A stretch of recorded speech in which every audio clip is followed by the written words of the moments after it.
my job, I can just go into that discussion where only people who choose to be a part of that channel, that's where you put that question. So instead of having one long stream about, there could be an articles hashtag where all of your ed articles go into that one space. It's kind of nice because people can choose when they want to be a part of that discussion or when they want to leave that discussion. Just Slack or Google. Yeah, I'm on. Yeah, if you just go to slack.com, but it's if you're thinking about using it, you would want to curate it with a group of people. But part of it is to be on Slack, you want to be with people who are sharing. So she's the second person that's mentioned that. And Kristen Swanson said she uses it, and she said you can embed a Twitter chat, and then you can comment between the tweets about the tweet, but it's in theirs, in your group or whatever. And she said that you can start a hangout right in the chat, a Google Hangout. You just start it right there with that person. Interesting. Now, is that something where it's more Facebook or more Twitter-based in It's terms more of accepting followers, or people follow you? Well, it's a private group, so if you were the administrator, then you would invite people to be a part of your Slack. So Like think of it as like a Voxer? really curator, like a curated group of people. Almost like you said, use Facebook groups. This would be like that, but it's much more private. It actually sounds better than Voxer in the sense, because if you have a whole bunch of Vox messages and you want to reply to somebody who asked a question, to try to find it is so hard. Yeah, Voxer can take a minute. It Yeah. was started from that. Like Voxer was the starting point for a couple of people I've heard say that they're using Slack. Like we were on Voxer and we decided to use Slack. What's nice is that if somebody has a question for everyone, then it can just at everyone, and it sends everyone that message right away. So I don't know. I found it to be really good, and as I try to figure out the right new connected tool to really define and refine those discussions, I really like Slack. One of my fears with all of these tools is that Facebook started off as being very, selective. You had to have a .edu address in order to get a Facebook account, and then it went big. And then Twitter started off pretty selective. It was people that had information that was worthy of being shared, and then it went global. And it just kind of sounds like the way to be a connected leader is to find a newer platform to get other people on until it fills up with a whole bunch of people who you didn't really want to connect with and who are just kind of filling your inbox, and then you move on. So it's how do we, if we're hoping to have our teachers be comfortable, how do we clean up that messiness of knowing that right now we're using Voxer or Slack, but in 6 months it's going to be Slack is just killing me. It's filled with so many messages I didn't want. Now I'm going to use, TweetBomb, some new place. So how do you give the comfortableness to your teachers while knowing you're going to change every 6 months? I love Annabelle's date the tool, marry the ability, because I think and again it goes with the growth mindset. So you're constantly learning and evolving. But I will say too, we do hear a lot of people who've been in the Twitter chats for a while saying, oh, it's just an echo chamber, it's all the same conversations, except it's not, because we have so many more voices being added to the conversation. So people who were the early adopters, were the innovators, it's important for those of us to kind of stay connected and while trying some of these other really great resources. Well, that's what I think. There are different tools for different jobs. There are different applications for different objectives that you're trying to achieve. I haven't seen anybody who was an early adopter on Twitter abandon it. I've seen them integrate more tools into their repertoire. So I'm sorry, I forgot your name. No, I'm Peggy. You're still on Twitter, Peggy. Oh, right? yeah, I'm still on Twitter. It's just Doing that Slack, for curated conversation. Think of it as a more private PLN. I still participate in Twitter. It's just that when my interest, Melinda was saying, is that some things you just can't have out in the public. And when you have a really personal question, I had serious job questions where I needed advice or I was kind of checking in with people, then I use Slack for that. So for me, it was a different purpose. So I still heavily use Twitter, but this is just a different reason. And on a different note too, if I switch gears and someone wants to go back, that's fine too. We're talking a lot about professional development, the use of these tools for professional development, as we should. But there's also a broader narrative that I think is important while we're sitting at the Department of Education, and it's with all of the toxic rhetoric regarding or surrounding educators testing and standardization. A lot of schools are using Twitter to tell their story and brand their school. One of the things that we're real proud of in the schools that we work in is that we are the storyteller in chief of our schools. So we're not going to let the local media tell one negative story of one kid that made a bad choice when there are 1,000 good things going on within the school all day long.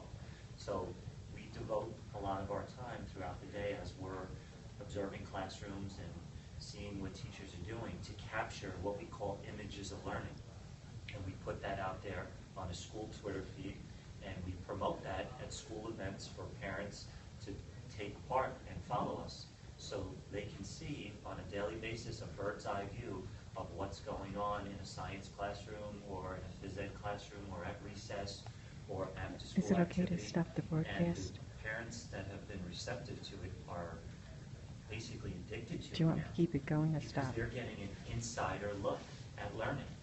It's fantastic for being able to share Okay. all the positive things that are going on in schools.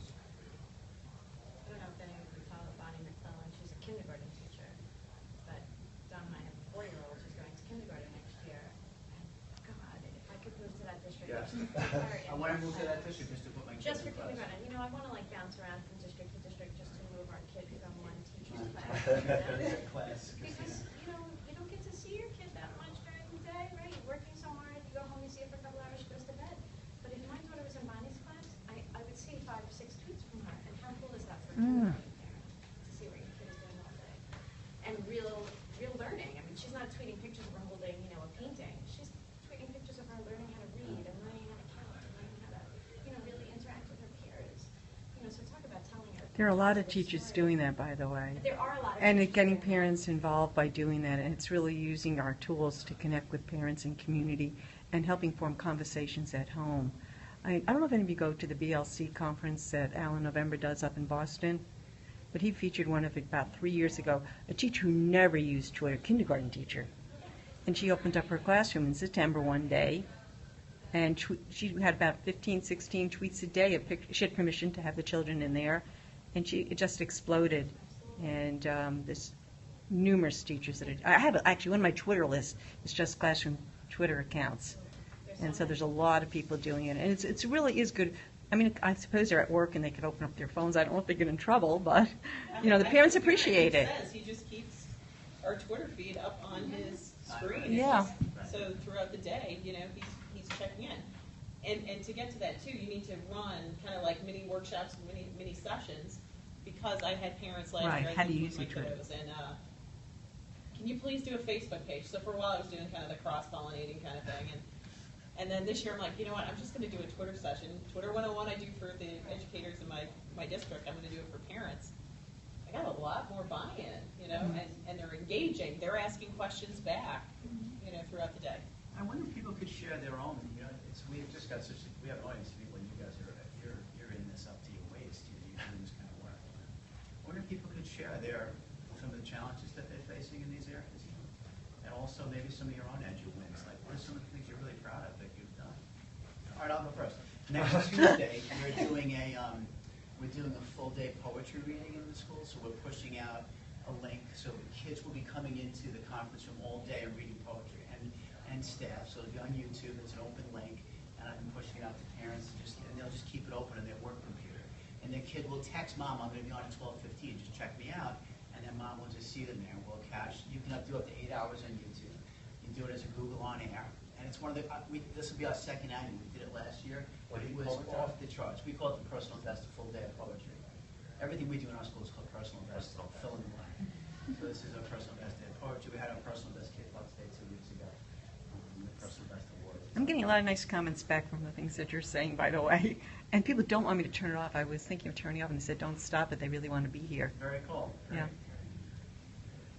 So maybe we could share some of our own edu wins, things that you've done that you're proud of that you've done. Something we tried this year was a district Twitter chat, and we have a lot of teachers and administrators who've never heard of a Twitter chat. So, you know, rather than saying you should join a Twitter chat on Thursday night, you know, there's a lot to join on Thursday nights. We created our own, and it had, you know, 12 to 15 participants. It never really took off to the huge numbers like a national chat, but that was a win for us this school year, and we had our last one of the year last night.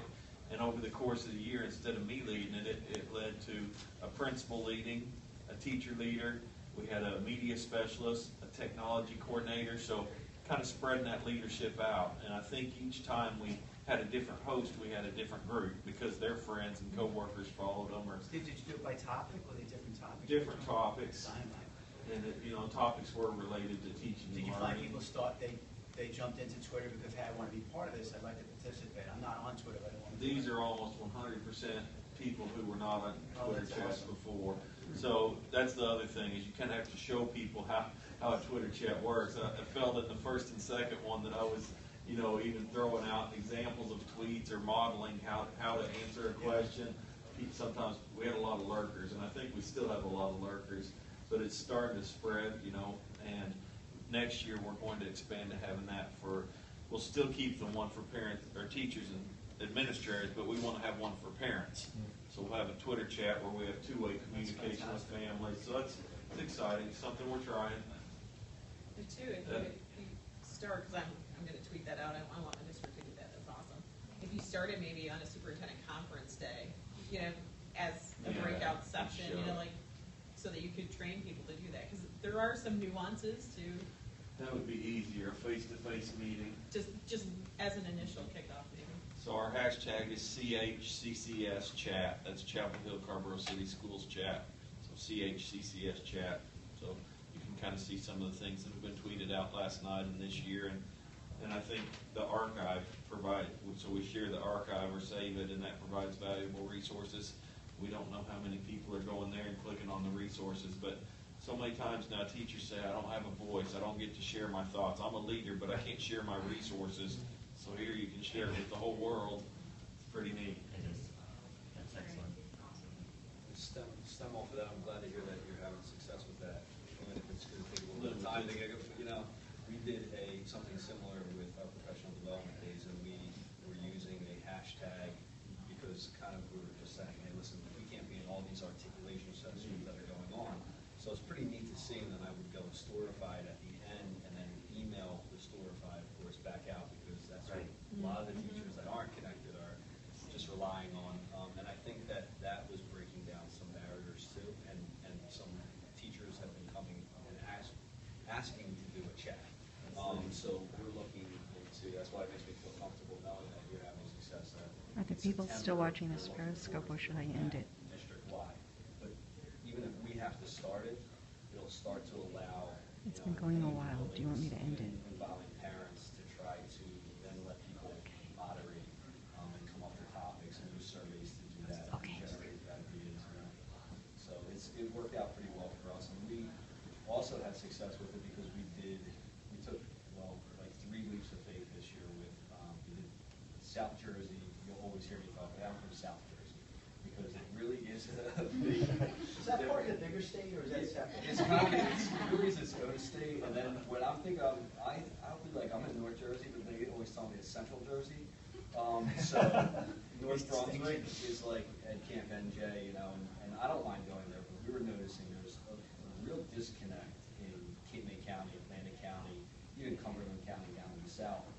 And there's very few of us that would be connecting leaders in that sense. And we did parent camp South Jersey this year in the fall, and we did Ed Camp South Jersey in March, and now we jumped on board with Ed Camp Leader for New Jersey South. All 3 we've been holding at Davies School in the building where I'm at.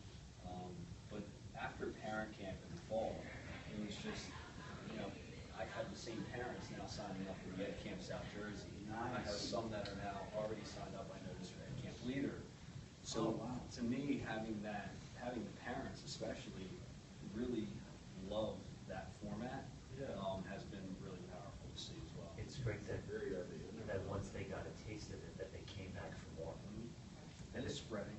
It takes time. It's like I just remember my father has always told me, it's baby steps. You got to crawl before you walk. And small And ones. I'm okay with that. I'm going to end it for I was now. telling people the other I day, might do I'm lucky another one Kevin later. Garrett helped me. So He's I in might do my one back later when we all block get together, a so large group. I'm lucky in that sense. So he helps on the organizing team. But he had said, Steve, if we have 75 people.